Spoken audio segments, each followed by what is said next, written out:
Okay, I think we're live. So this week, I do want to talk about Yamaha, what's going on over there, and all of the good news with the 350 and all that stuff. I'm trying something new, see how the quality is and how this works. But before we talk about Yamaha, because there's a lot going on over there, I want to show you something that I think is pretty cool. Some of you guys might not think is that cool, but in the world of wakeboarding, let me pull this up here. This is a few months old, it's like 4 or 5 months old, but this what was his name? Thomas Herman's triple flip. So just a little bit of a backstory here. I'll check out this video and then I'll kind of talk about it a little bit. See if it will play it. I don't know if it'll play it or not.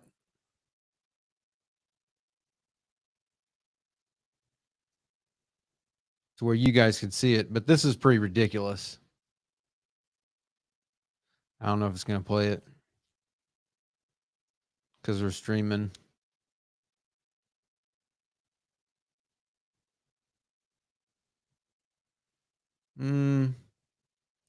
I tried it. I don't think it's going to work.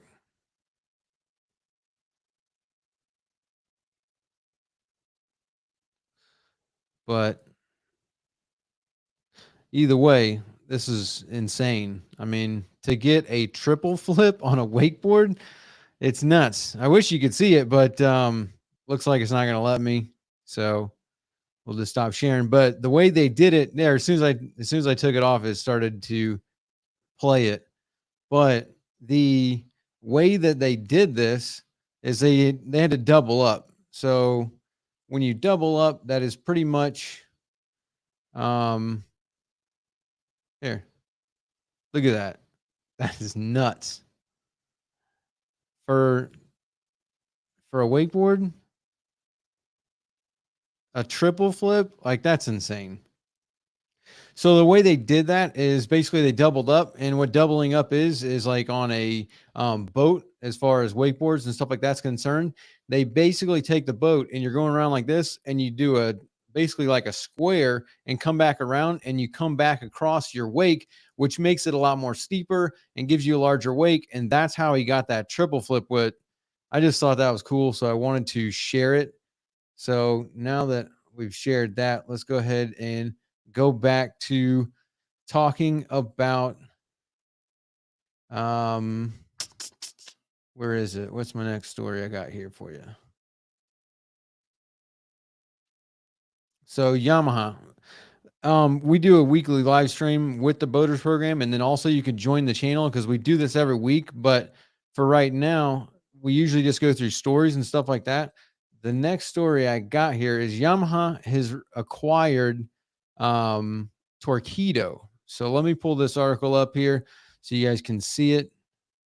It's pretty nice. Let me see here.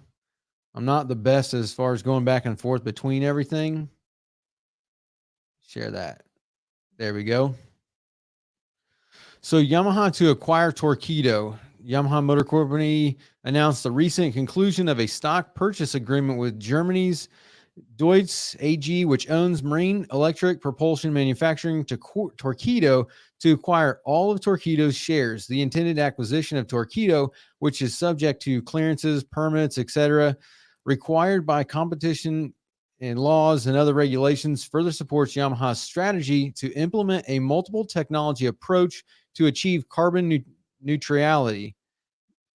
Torqeedo is a pioneer in the field of electric marine propulsion and offers a wide-ranging line of products, from electric outboard and inboard motors to batteries and various other accessories. It also holds many patents related to electric motors, propellers, and electric systems, as well as the R&D capabilities, mass production equipment, and development resources for next-generation environmental technologies. So if you don't know who Torqeedo is, kind of pull up their site here So you can kind of see a little bit more about Torqeedo. They make a bunch of I think they make the biggest is like a 25 horsepower outboard. So for recreational, yeah. So you got 6 to 25 horsepower, but then they also make these inboards and these pod drives. So 25 to 100 kilowatt cruise FP. So deep blue. I think they get up to like a 135, I want to say. I think this 100 kilowatt, or maybe it's this one, the 100 kilowatt deep blue, 120 feet long. Yeah, I want to say it's like the equivalent of a 135 horsepower outboard or combustion engine, which is pretty insane. So for Yamaha to be buying Torqeedo, that's a pretty big deal because it kind of shows that they are, pushing a lot towards this electrification and stuff. I mean, we've been talking a lot about lithium and sodium and solid state and that kind of stuff. So for them to be buying Torqeedo, that's pretty impressive. And it kind of shows where they're going. I mean, they do have, what is it, Harmo? They've got the Harmo engine. Let me pull that up actually, because it's kind of weird. I want to say that one's like a 9.9 for the Harmo. Let's see here. Harmo, Yamaha. Yep, there we go. So Harmo.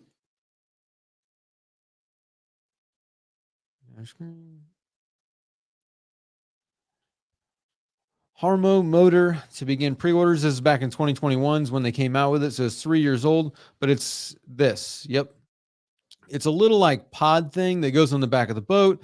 It's fully electric. I want to say it's only like a 9.9. Yeah, 9.9 horsepower. So that kind of goes on. They came out with this 3 years ago. I don't think they really do much with it. I mean, it's a pretty niche type of engine, but it just kind of shows you where they're going. And now with them buying Torqeedo and Torqeedo making inboards all the way up to like 135 horsepower equivalent, that's pretty impressive. So Torqeedo also does a lot with lithium batteries and stuff like that. I know that we had been talking about how Yamaha doesn't want you to use lithium batteries with their outboards or anything like that. But I kind of see this as that's going to eventually change, just like it did with Mercury. So when Mercury, let me stop sharing that. So Mercury is owned by Brunswick, and then Brunswick bought Relion, which is a lithium company, and they have been making this big push to get all this, stuff up with lithium and these other companies. So I think you're going to see Yamaha go the same way and start building more stuff with lithium, with electric power, with this Miami Boat Show in like 3 weeks. They've got that H2 prototype that they're going to have on display there at the boat show. So we'll see how that goes and whether or not that is, I don't know if that's actually going to go anywhere as far as, becoming an actual product that they build and release and have for major sale, just because where are you going to fill up an H2 boat on the water? I mean, it's kind of hard. You had a hard way to go from a 2-stroke to a 4-stroke, and now you're trying to go from a 4-stroke to electric or H2. I mean, that's a pretty big leap. But with them buying Torqeedo, that does show that they're moving forward a lot and they're pushing. I want to say, let me pull that article back up to kind of put what they had on there as far as their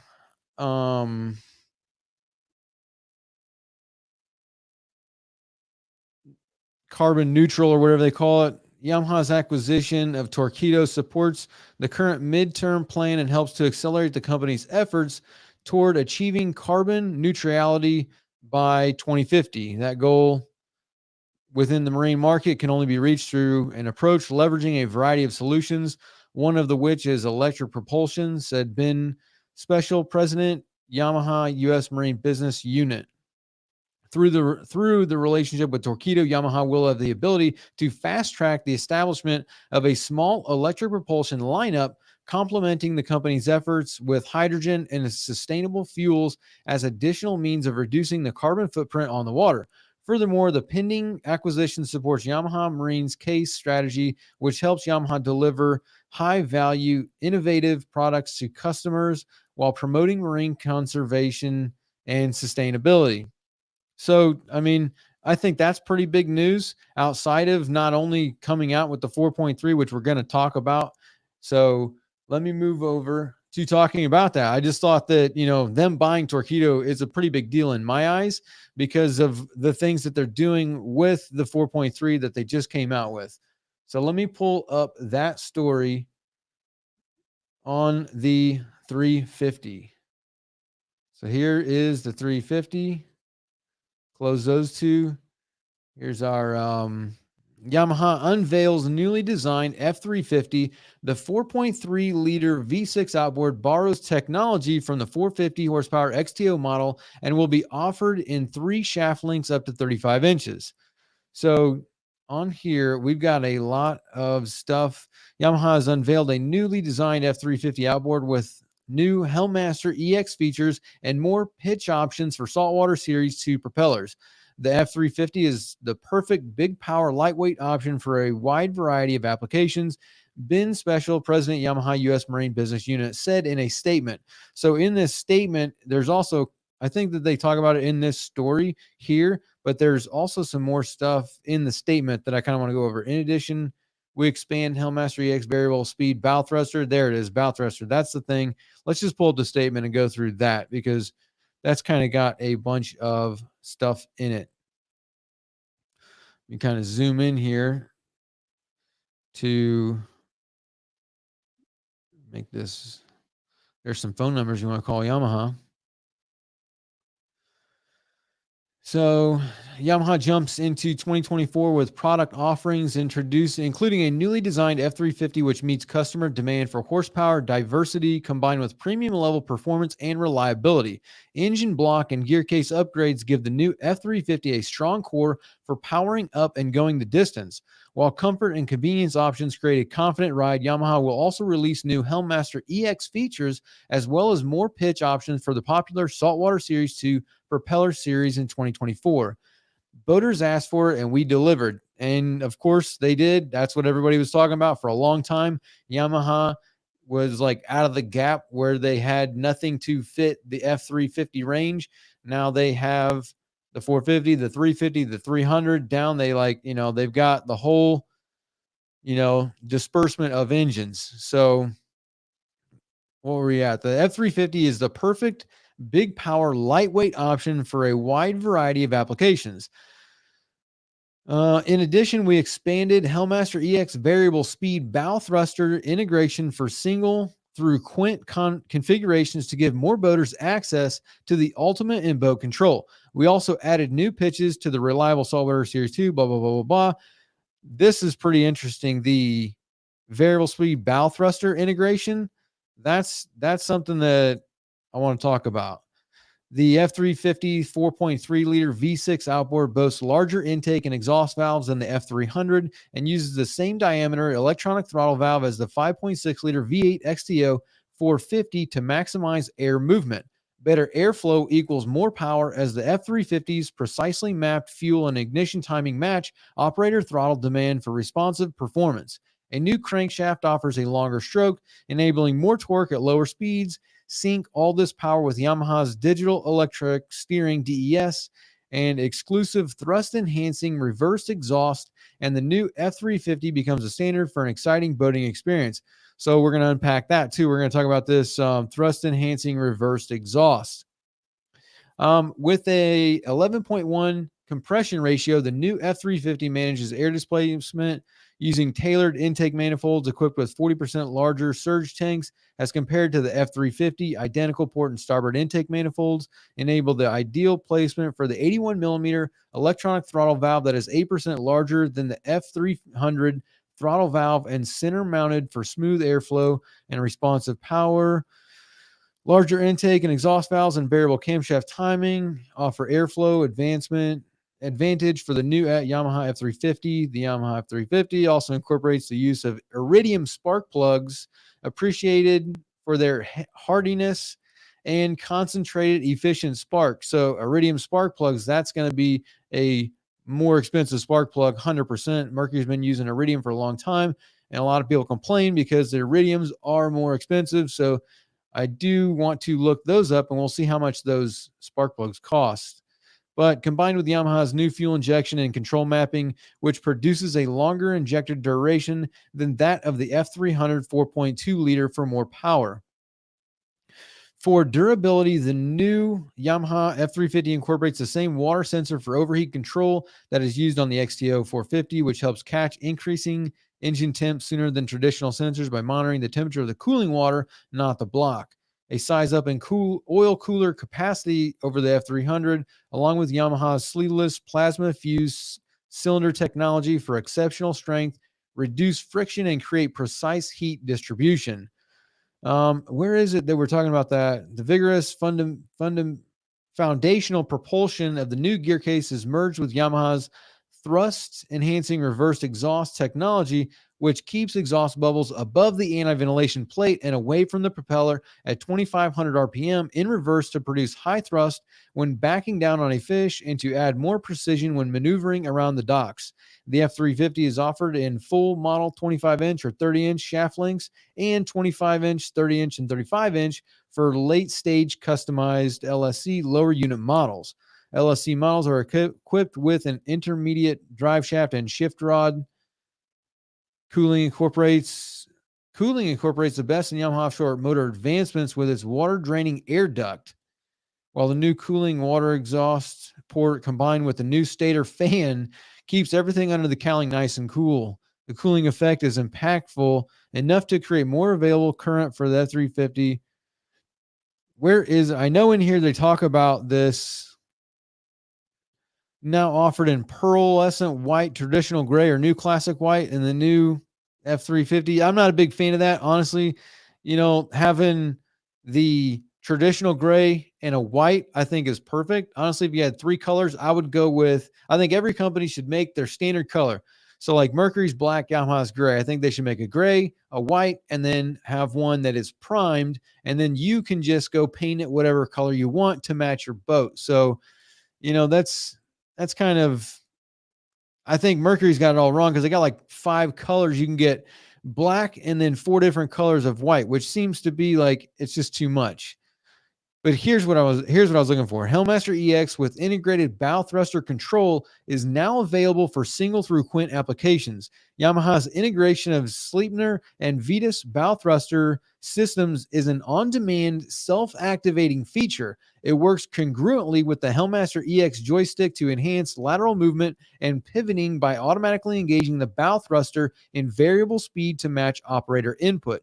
The bow thruster also automatically supports set point functions, stay point, fish point, drift point track, and can help keep the boat on track when using autopilot features.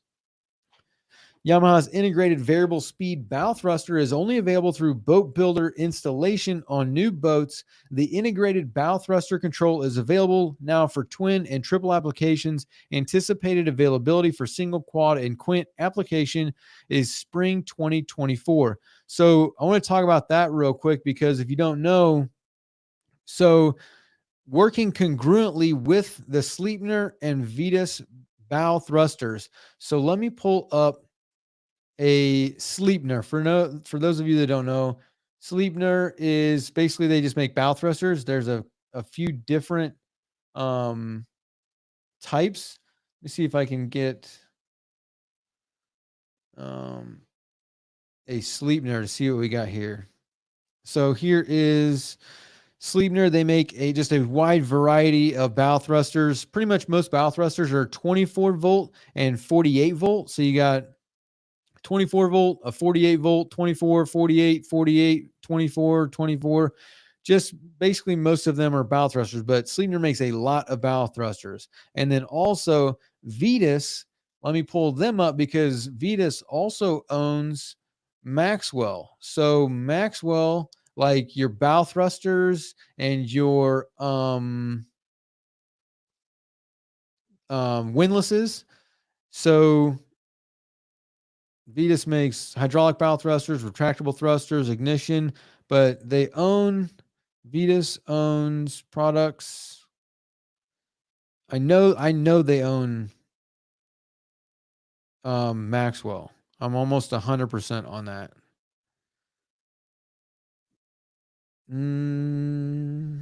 Maxwell anchoring systems. There you go. So all the Maxwell windlasses and stuff like that. So with it being integrated in with Vetus and integrated in with Sleipner, I mean, that's a whole new level of control to be able to have this whole self-docking, autonomous boats and all this other stuff. If they can integrate like straight in with everything else, I mean, if they're coming out with it on the 4.3, it won't be long before all the other models, anything that has Hellmaster EX is going to be able to have that same type of technology, which is pretty awesome that it can, talk with and communicate with the bow thruster. So as you use like, joystick or anything like that, and you're trying to stay on like a spot, a big problem for everybody that does, like people that use the joystick and the spot lock and the sky hook, all that stuff. A lot of people complain that it is too rough. So like the back of it is creating too much whitewash. So if you hit like sky hook or set point or whatever it may be, and you're on a spot trying to fish, the engines are moving so violently that it creates so much whitewash on the back of the boat that a lot of people don't really like it that much because of that reason. So if they can incorporate the bow thruster to kind of help, keep that there, it might knock that down a little bit. So I'm pretty stoked about that. That's pretty impressive. Let me pull that article back up so that way we can kind of stay on point. Let me see here. Yeah, share screen.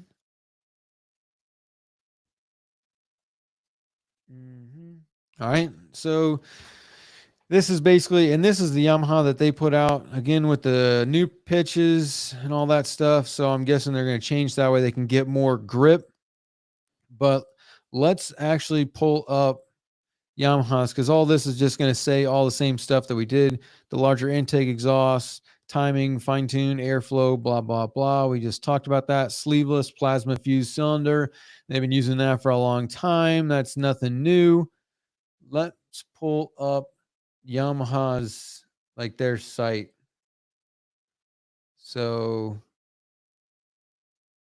here is the F350, all new, 4.3 liter V6 offshore F350. So digital, I mean, most companies, anything that they make 350, 400, it's going to be a digital control. There is not going to be anything, mechanical. I mean, to have a mechanical 350 these days is, they just don't have it. So 4.3 liter. This is going to be, I think that this engine is going to be its own like entity. I don't think that they're going to have any other like, platform. I don't really see them taking this anywhere else. That's probably why it is a 4.3, not like a 4.2. So the 4.2 is very versatile, but they had to change some stuff. I think just like the F350, the last one, that was a 5.3 liter. That was like the only engine that they made of that like size. That size was like that engine. That was just one product. And I think this is probably going to be very similar. One thing that I do notice right out the gate is that it does only have the DES. So you've only got your digital electronic steering. Now, it doesn't appear that you can have compatibility. Let's see here. Mechanical controls, no. Multifunction tiller handle, obviously not. But it does not appear that you can put standard steering on it. So like you're basically, you're stuck with the DES. So that's kind of interesting that they designed it to do that. Yeah, I don't think you can I think you can, I don't know if doesn't look like you can have like regular C-Star steering or anything like that on it. It looks like it is only DES, which means you are kind of, wrapped into Hellmaster EX right out the gate. Mercury's very similar with their V10 and the way the rigging centers and stuff are, but this is what I was talking about. You can get white, you can get gray, or you can get classic white. Personally, I think that they don't need to make all these different shades of colors. People want white, gray, and then anything else, you should probably just come like with it primed and not painted. And then whoever buys it can paint it whatever color you want to paint it to match your boat. So like if you've got a dark blue, if you've got a green, a red, whatever, like, I mean, I don't know. I think that would be more easier and easier to manage as far as a company where you've got two colors and then you can paint it whatever you want. So that's kind of one thing that I don't know. Maybe we'll see something there. Let's see here. They're talking about convenience and control. Yep, all Hellmaster EX, autopilot, heading cruiser, all that good stuff. Optimize current and cooling. A new cooling exhaust port and stator fan keeps everything under the cowling nice and cool, maximizing available net charging power at all RPM, especially in the lower RPM ranges. The cooling effect is impactful enough to create more available current for the new 4.3 liter V6 F350 over the 4.2 liter V6 F300 at all RPM. So you got a lot more charge power. This thing's light too. So 65 pounds lighter than comparable outboards. Actually, let's pull up the V10 and take a look at that, because that's going to be the, direct competitor. Like, so now we're comparing a V10, I think here. Yep. So Verado 350, 400, 5.7 liter V10. Let's see here.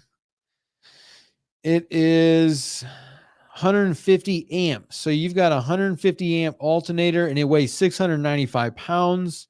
Whereas this one is now, where was that we had specifications? Weight is 653 pounds. So yeah, anywhere from, I guess, depending if you got like what shaft links did it say came in? Where was that? Show more. Here we go. You've got 25, 30, and 35. So there is no 20-inch shaft. It is only 25, 30, 35, which kind of some of the bass boat people or the bay boats, some of those that like running 20s, that might not work. So I'm guessing 653 pounds is probably for the 35-inch shaft. So that longer drive shaft is going to have more weight on it. Compared to 695, but we've got a 150 amp charger on the Mercury, whereas this one is a 50 to 70 amp. So, I mean, it's like half. But back to when we were talking about the bow thrusters and all that stuff being 24 and 48 volt, that is something that the Mercury does have, is you've got an optional 48 volt alternator. So that's kind of interesting. That just it kind of popped in my head, something I thought. So octane 89, got to run it on 89. I think that's, nope. The V10 is 87 and 10% ethanol. So 89 octane, 3-star. Exhaust through propeller, except in reverse, under 2,500 RPM. That is that thrust in reverse thing that they were talking about. ILMR, copy. Let's search for.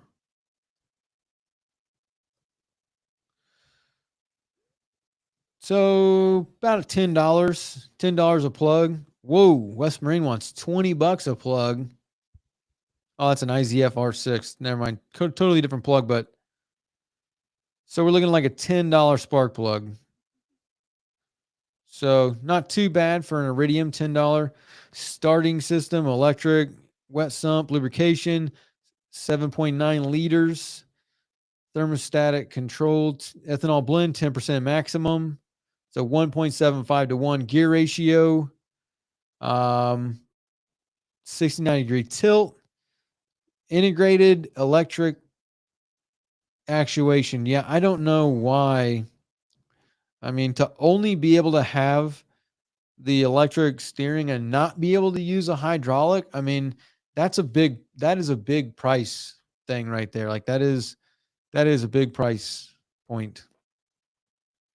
What were these other benefits here? Fast, easy tilting.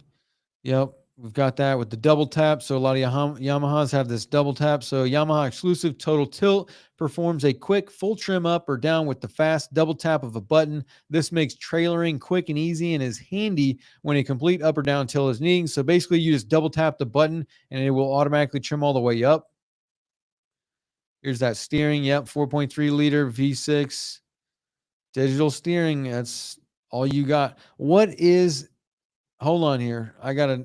What is the mounting on center? Is a 28.5 inch mounting center. So that means this thing is fat. So most of them are like 26 on center. A lot of Mercury's and other manufacturers mount them 26 on center. So 28.5 on center is, that's kind of wide. So not 100% on that. Bulletins, F350 compatibility. Yep. I am not too keen on the 28 on center, but so I don't know. You guys let me know. What do you think? Let me kind of look at the topics, see what you guys think. So anybody that likes this kind of format, this is kind of what we do on a weekly basis. So we do have a live stream every week where we do this same type of thing where we talk about news, look up stuff, talk about different things going on.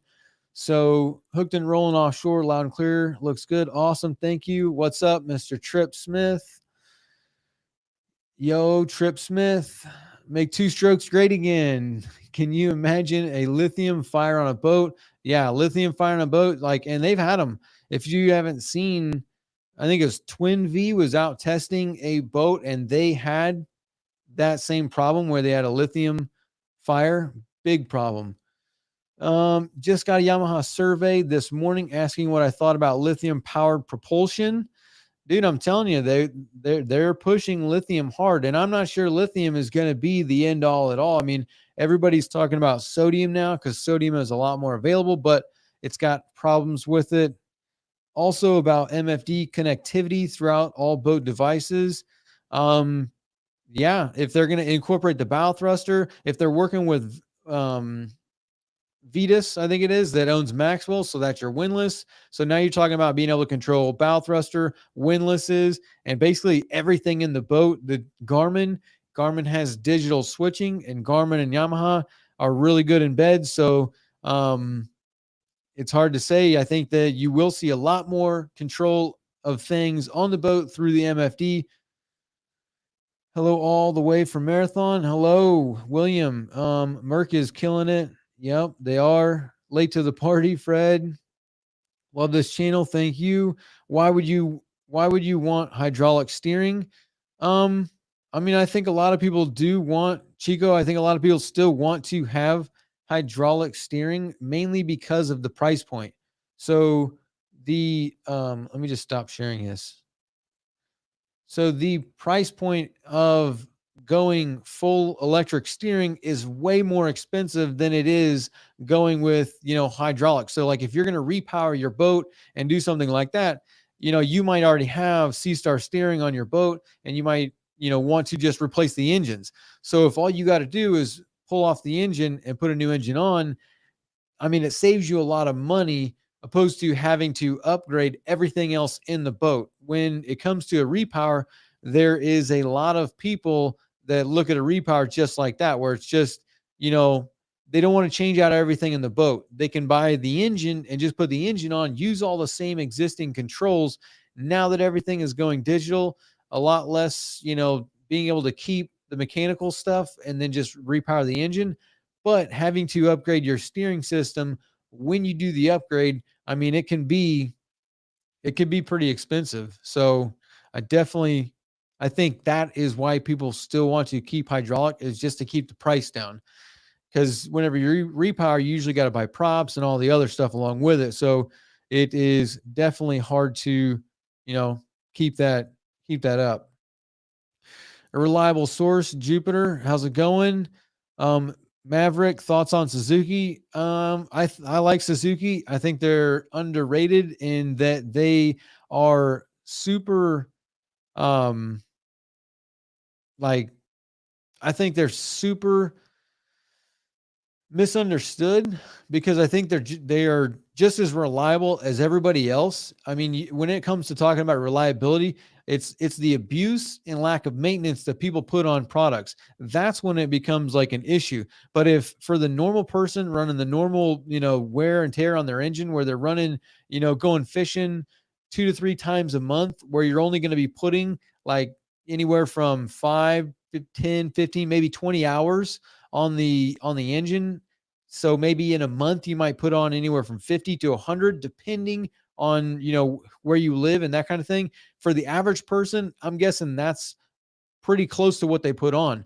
So, if you're only putting on 20 hours a month, 30 hours a month, then any of the manufacturers are going to be reliable. It's whenever you really start to beat on them that you figure out, what can take the abuse and what can't take the abuse. And then when you don't maintenance it, things start to fall apart and break. So that's kind of where things become unreliable. But as far as Suzuki being like, I think that their reputation has gotten them to be known for like being cheap because they're $10,000-$15,000 cheaper than everybody else. So now everybody thinks, ooh, I'm going to buy Suzuki because it's so much cheaper. Whereas like, if you go, so this engine right here, this 350, I want to say this thing's like 50 grand.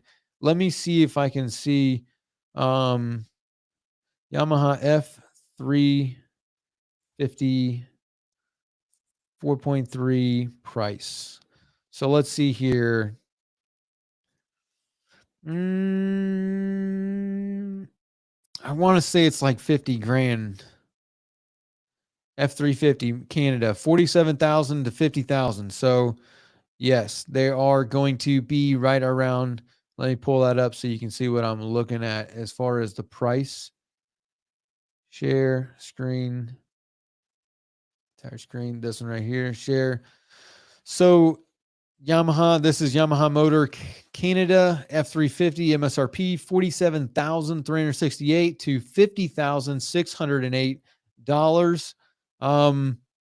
So you're 50 grand for the F350, and that's real. I mean, that's about the same as the Mercury. Mercury is pretty much the same price. They're right around like 50 grand, 48, somewhere in there for the engine, not including rigging, and not to mention this right here. So 50 grand for the 350. That's not going to include all the stuff that goes onto it, like the electronic helm, the the control box and all that stuff, all the rigging. So that price is going to go up quite a bit. It ain't going to be 50. It's probably closer to 60, just a guess, not 100%. But going back to why people want to keep their hydraulic steering is that when you got to buy a helm and, have a steering system that costs 5-10 grand, like that's a lot of money. So Suzuki's F350, or not their F350, but their 350 and the other ones were right around like 40, mid 30s.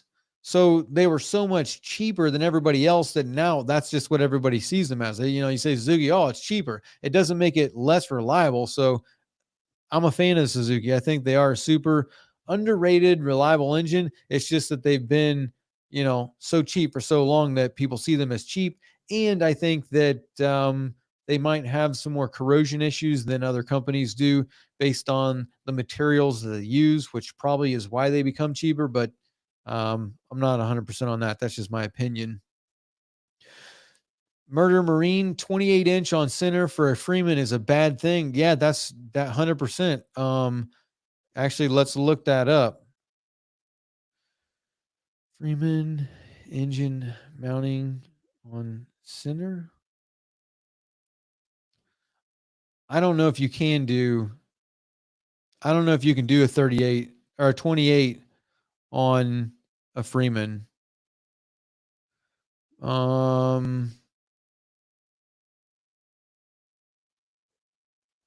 Let's see here. Let's see here. I don't see anything, but my guess is that they're probably 26 because most of them are running Mercuries, and Mercuries all go down to 26.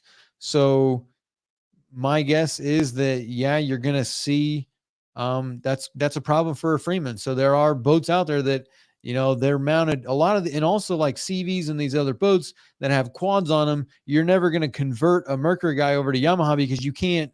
You'd have to, re-drill everything and spread everything out. um that's a lot. Some of these transoms might not have the space to fit that 28 on center, so that might be a problem. Let's see here what else we got. Months, can't wait to escape to People's Republic of California. Moving to Jupiter PSL in a couple months. Can't wait to escape the People's Republic of California. That makes so much sense. 50,000 is ridiculously expensive for a single motor. Yeah, it is. That's kind of where they're at. I mean, inflation is very, very high. So yeah, everything is up. Are there going to be restoration videos on that Key West power wash? Yes, there are. That one's getting a whole bunch of stuff. There's I got to go through the engine. I got to rewire the whole boat. It's getting a new dash put in it. It's getting a trolling motor put on there. It's getting, detailed. So that one definitely, there's a bunch of videos about to come out on that boat particularly. We are waiting on some stuff to get done to get. We're also going to be there's a bunch of videos going to be coming out on that Key West. That one's going to get restored, and then after that one, we have another boat that we're going to be going after that. So 100% we're going to be going on to that. Pete, I have a Suzuki DF200 on a 22-foot center console with 400 hours on it, and just maintenance at this point has been great on fuel, but can say they are a bit louder than Merc or Yamaha. Really, I've always found Suzuki to be pretty quiet. Honestly, I think Yamaha might be the loudest out of all of them as far as Mercury's probably the quietest. They've spent so much time trying to get the development of that engine to be quiet. Like, on the 600, they took away the telltale just because the water stream was so loud, and they put all kinds of dampening stuff into the cowling to make it quieter. So yeah, I think Mercury's probably the quietest. I would say Yamaha is probably the loudest.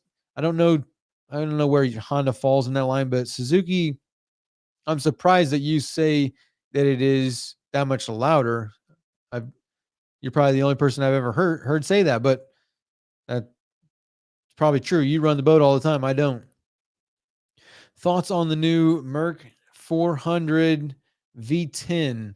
So the V10 is phenomenal. I mean, it is a 5 point, let me see, what is this thing? 5.7 liter V10. I mean, the thing is a powerhouse. Like, it's literally built to move massive amounts of weight. As the boats continue to get bigger and longer, I mean, Mercury's really set themselves up to be able to handle that. This Yamaha 350 being a 4.3 liter, it is, it's going to do the job. I think it's going to be phenomenal. It's an awesome advancement. I think they're going to run this product for a long, long time. But when it comes to these larger boats and the people wanting to have 45, 55, 65 long center consoles with 5-6 outboards, that's where that V10, V12 is going to shine, because it is, I mean, it's a V10. Like, it's got 4 more cylinders than a V6. So it's meant for moving weight. It's a powerhouse. The fuel economy is phenomenal on it. So, but at the same time, the price point is way up there, just like this one, $50,000 for the engine. You are, that's a lot of money. I mean, to go out and spend 50 grand to buy an engine and repower a boat, that's a lot. So, especially when you start talking about having 2 or 3 of them, I mean, and not including the rigging, you probably got 5, 10, 15, depending on how many engines, $20,000 in your rigging. So that's that's probably the only downfall, but I think they're phenomenal and that it is going to be a really, really good product. Let's see here. What else? Thoughts on Honda's new 350? I have not got to play around with one, so I don't know yet. I think it's outstanding. Honda has always been um like out of the game, I guess you would say, compared to like everybody else. Like it's always been an anomaly for me with Honda because when you look at Honda, everything that they make, they're like, the best. They make the best generators, they make the best lawn equipment, they make the best, tractors and stuff and generators and cars. Like they make super reliable, awesome stuff. But then when it comes to the marine industry and making outboards, they've always been just kind of there. They've never been like, you know, like Mercury, that's all Mercury does. Mercury doesn't make anything else. They make, outboards and boat stuff. Like that's it. That's all they make. That's all they do. And they're always trying to break barriers and advance stuff. I mean, V12, V10, 48-volt alternators, the lithium stuff that they do, all the joystick and everything, like, the autonomous boat, the fully autonomous boat with the Boston Whaler, they are super into advancement. Yamaha is, they also make other stuff. I mean, they are leader in everything. Like they make, pianos and audio equipment and other stuff like that. So, but they are a leader when it comes to outboards. They make boats even. They make jet skis and stuff. So they're like in the business. They're in the game. They are a leader and they are innovating, brand new engine coming out. Whereas Honda has always just been kind of like, flat. It's always been there, but it's never been like, you know, in the market. Suzuki for the past 5-6 years has been dumping on the market. I do not know exactly what the market share is as of right now, but I would say you've probably got, you know, maybe I would say like 60 to 70% of the market, if not a little bit more, is all Mercury and Yamaha. And then I would say probably even 80%. I would say almost 80% is probably Mercury and Yamaha. And then Suzuki is probably like 15 to 20. And Honda's just kind of like there with a very minute amount compared. Because if you go to the boat show, I mean, you go to the boat show and you count the engines on the back of the boats, and there's just not many there. That doesn't mean that there's anything wrong with the engines or that it's a bad product, that it's unreliable or anything like that, because it is. It's a really good engine. It is reliable, and they're loved in like the North and stuff. So it's always been an anomaly to me that they, aren't like, they're not putting into the marine world. They're just kind of there. So I think the 350 is a really good move towards, like getting into the game and like being more prominent. I hope to see more of them out there. I mean, I love to see the products. I love to play with them and, see where stuff goes. So we'll see. That's kind of what I think about the new 350. I'd like to play with it and see how it goes. We'll see how it holds up as far as, corrosion, reliability, and controls and stuff like that. But time will tell. Pete Kinsey, is there a scanner software to read faults on an outboard that's easily available to the end user at a reasonable price point? I don't I've never really used much third party stuff. I've always had access to YDIS, G3, SDS. So I have not really ever played with a lot of third party stuff. I do know that there's a brand, Texa maybe, or I know of one of Diacom. I think Diacom is one of them. So you can look for Diacom or Texa, I want to say is the other one. I don't know anything. I've never used them, but those are the only two names that I can think of off the top of my head that do make something that like is, usable for the general public, because, obviously you don't want to go out and spend thousands of dollars on some software to be able to talk to your engine if you're not trying to, fix outboards or make a living out of it. So that's just kind of my thoughts there, what I know. Let's see here. JR, if you can only flush your Yamaha one way, what are you doing? Flushing ears or flush attachment? Well, I mean, like if you're forced to only do one way, I mean, I'd go with the muffs, but like if I have the option, I'm going the flush attachment. Like that's why, like even Yamaha's, let's see here on this one, I know that they said something about having that on there. I know that they did the same thing that everybody else did. They have put let me see here. They have put, let's see here. Maybe it is in one of those convenience and control, tilt, powerful precision, maneuvering. Okay, so here is that other one. The thrust enhancing reverse exhaust keeps exhaust bubbles away from the propeller below 2,500 RPM and when in reverse. This means the prop bites only clean water, which results in outstanding reverse thrust and control, especially when backing down on fish and when maneuvering around docks. So, yeah, it looks like it comes down and has a way to go out. So that way, when you're in reverse, or I guess under reverse below or even below 2,500 RPM. So that's pretty interesting. But yeah, it just comes out and it comes out and vents out the sides of the gear case. Where is that gear case? Let's take a look at that. Right here on the sides, there's that, opening right there. So that's pretty intense. But I do know, where did they say that's security? So you've got YCOP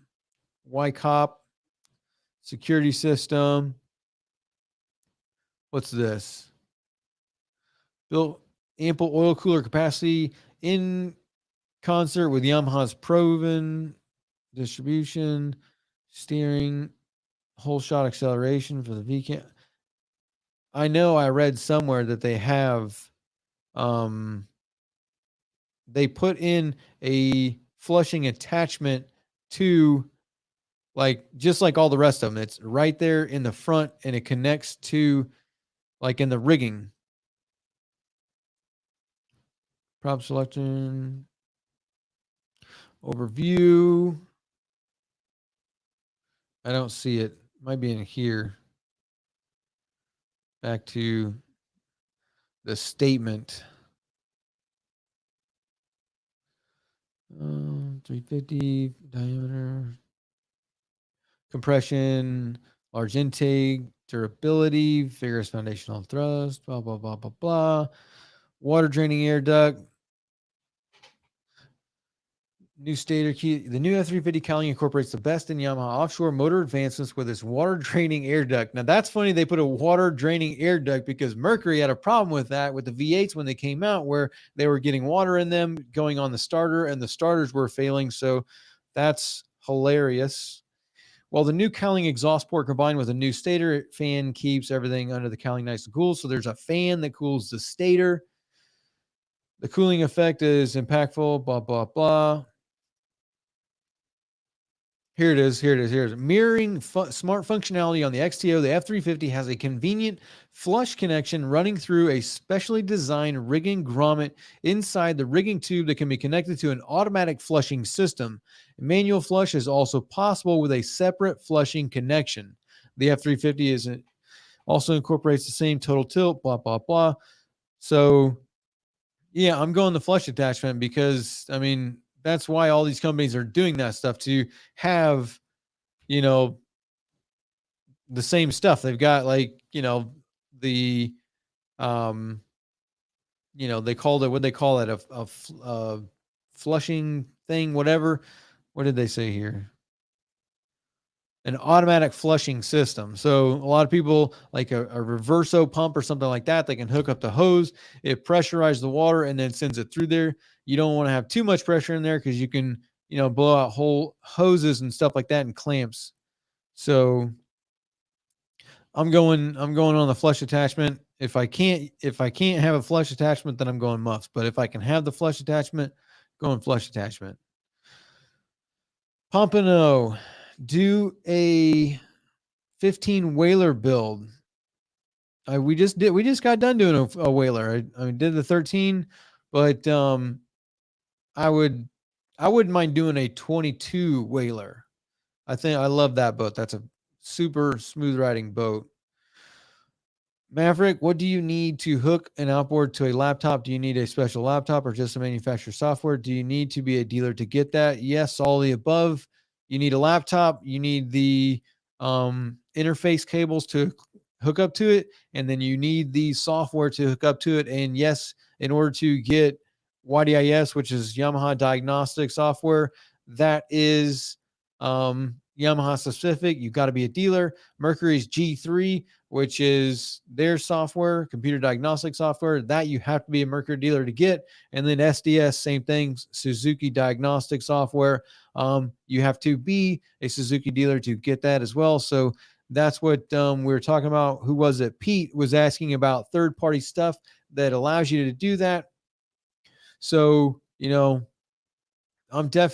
don't know. Diacom, Texas were the two that I could come up with, but yeah, you've got to be a dealer to get most of that software.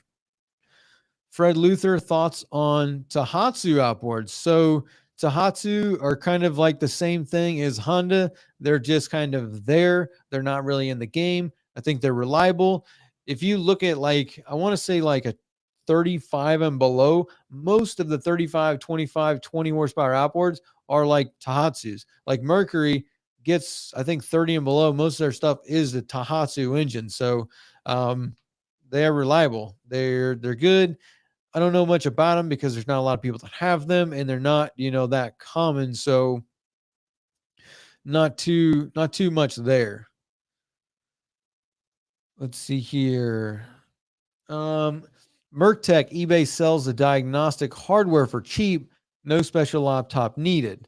No, you can get the hardware, but in order to have like YDIS or so for Yamaha, for YDIS, you have to be a dealer to get to Yman, and Yman is like a thing on the back end of YMBS, which is Yamaha Marine Business Systems. That's dealer exclusive stuff. And Yman is what you use to download the software, and it links up and checks it every so often to make sure you have an active dealership. Same thing for G3. So G3 for Mercury, it checks every 45 days to make sure that you are an active dealer, and you have to buy specific keys, and those keys enable the software to run unless you get some third-party stuff. So you might be able to get CDS. So the old stuff, so Mercury's old stuff before G3, they had CDS and they stopped making that, but you could probably get that and use that. But any of the new stuff, they license it, and it comes with keys that make you it constantly updates and checks itself to make sure you're an active dealer. Murder Marine, Jaw test, that's what I use. Jaw test, that's what I use. Handles every motor and gen set. So there you go. Jaw test. I've never heard of it. Like I said, I've never. Jaw test. Marine diagnostic software. There you go. Looks like $875. Ooh, some of those are a lot more expensive. $6,000. So there you go. Check out Jaw test. I've never messed with it. No privacy. When are the new super efficient 4-cylinder outboard coming? There is some talk about some time ago. What? When are the new super efficient 4-cylinder outboard coming? There was some talks about some time ago. I'm not sure. I'm not sure what you're talking about here. Michael, any good ways to maintain flush an engine without access to a hose at a private personal dock? Sadly, no access to the foreseeable future. In salt, of course. The only other way that you're going to be able to do that is to have fresh water on the boat. So problem is that you're going to burn through, like, if you know, most freshwater tanks aren't that much, so you're going to burn through a lot of fresh water really quick. Like if you got a 10, 15, 20 gallon tank, you're going to burn through that pretty quick. But um, that would be what I would do if there's no other way, is try and figure out, get yourself a tank and, put a wash down pump on it. Don't get a um, super high pressured wash down pump. You don't need 60 psi to flush the engine. So if you have that, be careful on that. But what I would do is hook it up to the freshwater tank and then just run that through the engine. That'll flush your engine right when you get out of the water. You could even do, get a cheap $50 pump off of Amazon, washdown pump, and then get yourself just a cheap water tank, put the tank on the boat, hook that up, and use it solely for that, because you only need like 40 psi is going to be fine to flush out the engine. So that's what I would do if you didn't have any other way of doing it. Merktech, I've heard of that jaw test. How much is it? I have CDI Meds plus Diacom plus the cheap eBay one. So Diacom is the one that I knew of. I did not know about the jaw test. When I looked it up, it looks like they're, what's included. Here's one. It looks like it is $895. Looks like it has Evinrude, Honda, Johnson, Mariner, Mercury Racing, Nissan, Parsun, Selva Marine, Seven Marine, Suzuki Marine, Tohatsu Marine, Yamaha Marine. So looks like jaw test does everything. Let me get a drink of water.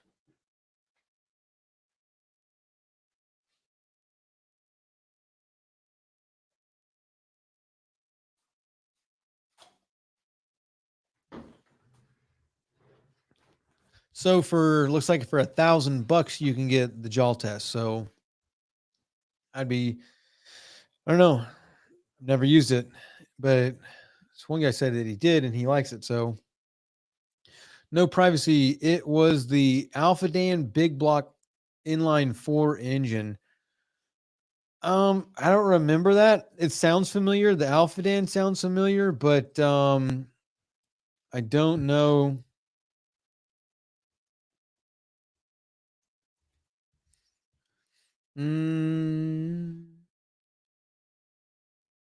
Alphadan high performance outboards. Yeah, I don't know. I don't know much about it. Revolutionary new inline for Alphadan Big Block i4. That was 2 years ago, so I don't know. I don't know anything about it. JD's Associates Volvo Penta. I mean, if you're a channel member or you are a boaters program member, we do a weekly live stream just like this, like every week. And we actually talked a lot about Volvo the other day, because Volvo Penta. So CES is the Consumer Electronics Show. Every year they do one. I think it's in like Phoenix or New Mexico or something like that.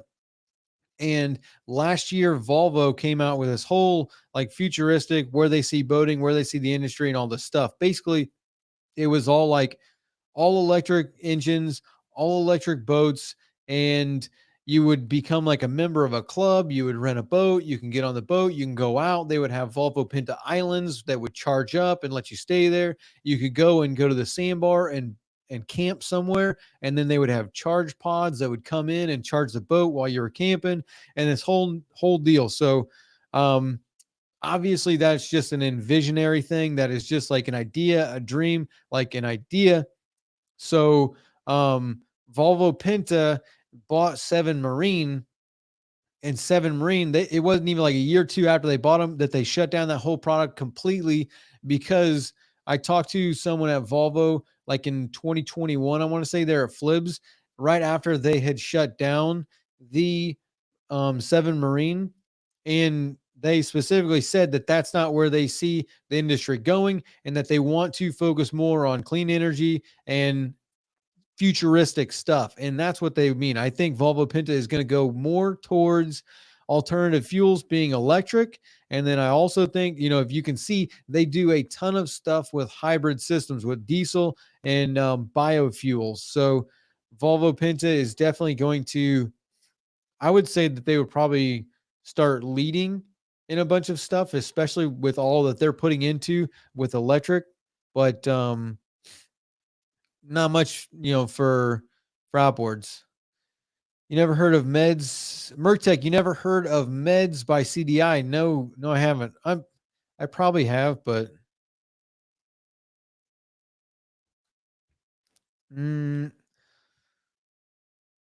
oh yeah, I've seen this, never used it. MEDS, Marine Engine Diagnostic Software. Yeah, I had a buddy that used this, but I never bought it and I never used it. I got spoiled. I'm spoiled, man. I've always had G3 and YDS and SDS. I've always had you know, I've always been with dealerships and stuff like that. So I've always been able to, do manufacturer stuff. So I've never had to, had to do it. Murder Marine 6,500 for jowl test. Oh, so that $1,000 jowl test, that 895 one I saw probably doesn't come with a lot of the stuff. Can do all special functions for programming DTS, jet ski, diesels. I do a lot of yacht work. So fender, gen sets, and outboard were a must.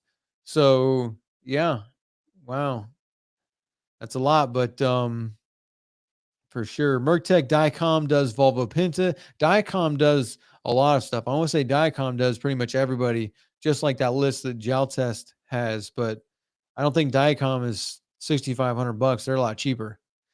Marcus Huffman, what are the changes at Yamaha you are saying are happening? You just had to watch the video again, Marcus. We just went over like a few. The biggest things, basically, they bought Torqeedo. Torqeedo is an electric outboard, not an electric outboard company, but an electric propulsion company. They make inboards, they make outboards, they make battery systems, and they make a whole bunch of other electronic products. So Yamaha bought them, which is showing that Yamaha is going, into the lithium battery electric, deal. And then also they came out with the F350 4.3 liter outboard. But again, some of the stuff was you can only use digital electronic steering. You can only get their 28.5-inch on center. They have a bunch of cool new stuff with the flush attachments, with a cooling fan that cools the stator. They put out 70 amps. Just a bunch of stuff with that new engine that we were talking about. Troy Boucher, my 90 horsepower Yami 4-stroke rectifier regulator melted and took out the wiring harness with it. Where can I find a color-coded diagram to rewire a new rectifier? Thanks. I would look at Whole Truth, Google. I don't know. I mean, you're just going to have to look for that. Unless you can come across the manual for the 90 horse. But at the same time, what are you talking about? Where I can find a color-coded diagram to rewire a new rectifier. So you're going to get rid of the rectifier and rewire a whole new one? Or you're trying to rewire your engine harness? I mean, I'm not sure, but 90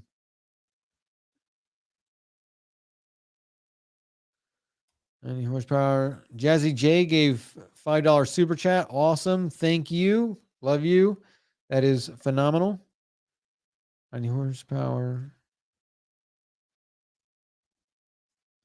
Outboard.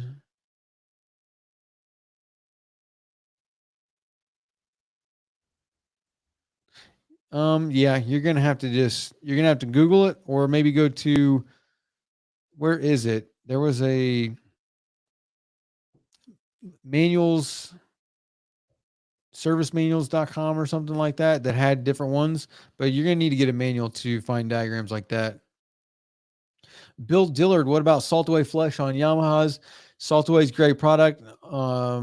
Big promoter, 100%. I would use that. I would say that it is worth it. It does a lot of good and definitely cleans everything out I mean, yeah, use it. Use it as much as you want. Some people use it every flush. Some people use it, depending on how you use your boat, only like 3 or 4 times a year. So every like 2, 3 months, they'll do a salt away flush, and that's like enough to keep everything clean. So based on your use is going to be what you know, um, how often you want to use it. Oof. Arnold's Shop Time Texa IDC 5 is what I use for diagnostics. It has been awesome. Dealer level software, $2,800 for all outboards, jet ski, and IOs with a computer. Sorry, $3,400 with the computer added. So, yeah, Texa was the one that I knew of, and Diacom was the one I knew of. And then, yeah, I guess Merctech uses the MEDS from CDI, and then Jail Test was Murder Marine used that. So all those are going to be, I've never used any of them, but if you're looking for something, those are going to be 4 that you can go check out. Ryan H, thanks for all your videos. Made my life way better. I get so excited when a new one hits. I'm a lifelong project boat guy. Awesome, Ryan. I appreciate it. Thank you for all the support. Yeah, if you guys like this whole interaction live stream stuff, I'm gonna try and do one public live stream a month, maybe, but we do a weekly live stream every week where we kind of talk about boating news and different things. And you can either just join the channel or become a Boaters Program member, and boom, every week we do this basically the same thing, going over just different topics, different news articles and stuff like that. Freddie N, hello, your videos work awesome here on the West Coast, San Diego, California. Awesome, Freddie, thank you. So how long? This has been, what time is it? Been just over an hour and 15 minutes. So I think, unless anybody else wants to talk about something specific, we're going to go ahead and shut it down. I think an hour's been pretty long. Arnold's Shop Time. Started my outboard repair business last year. What would be your best advice for me?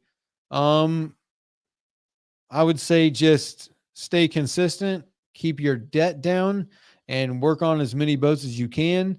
Come up with systems to make yourself, quicker and more efficient. That way you're not like, losing time on driving around and trying to figure stuff out. Try and do as much service as you can and build your reputation. Build your reputation as best you can. So that way you can, show up on time and get the job, like, fix it. And if you can't fix it, then, work it out with the person based on what you're trying to do. Don't take on jobs that you don't feel confident doing. Like if it's something that you don't think you're going to be able to do, don't take it on. And probably even don't take on too big of a project. I'm not sure exactly where you're at, what you're located, what like what you see. So I